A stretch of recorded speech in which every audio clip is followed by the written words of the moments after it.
When her mother passed away, Adaobi thought she had lost everything, until she opened her mother's Bible one rainy afternoon, and something fell out. A letter. A letter that would change everything she thought she knew about her family, her identity, and the woman who raised her. Adaobi sat in her late mother's bedroom, holding the worn-out Bible her mother always read. It still smelled like her, a mix of lavender and cocoa butter. She had come to collect her things after the funeral. She thought she was done crying, but then the Bible slipped from her hand. A thin, yellowed envelope fluttered to the floor. There was no name on it, only 2 words in shaky handwriting, for Adaobi. Her hands trembled as she opened it. "My dearest daughter, if you are reading this, then I am no longer with you. There is something I've carried for too long, and I could not die without telling you the truth." Adaobi's eyes froze. Her heart started to pound. "You were never abandoned by your real mother. You were taken. I am not your biological mother. I was the nurse on duty the night you were born. Your birth mother was a young, desperate girl, forced into labor by a man who never wanted her to keep the baby. I couldn't stand to see you thrown away like garbage.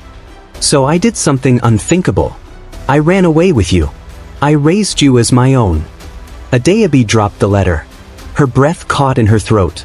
She remembered the quiet look her mother would sometimes give her, like she was hiding something behind her smile.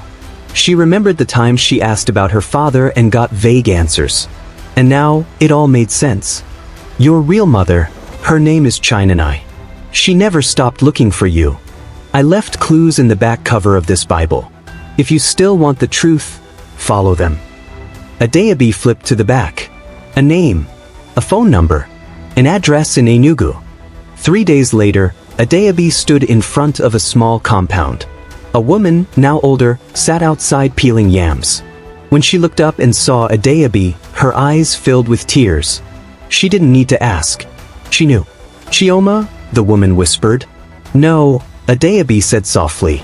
"I'm Adaobi. But maybe I was once Chioma." The woman fell to her knees and wept. Adaobi didn't know what the future would hold.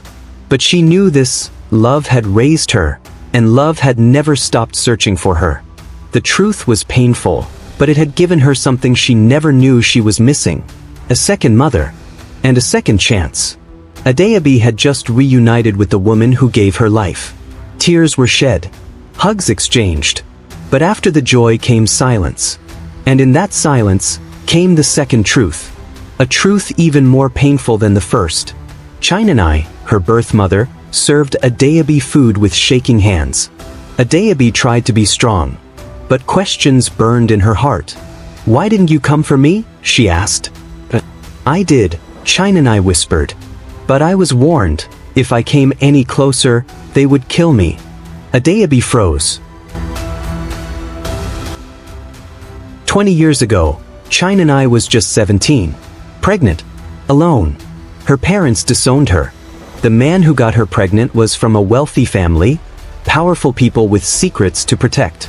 They didn't want a scandal, so they paid to have the baby taken care of. But the nurse, Adaobi's adoptive mother, ran away with her. Chinanai had tried to report it, but no one listened. She was a poor girl against a rich man's family, and the threats never stopped.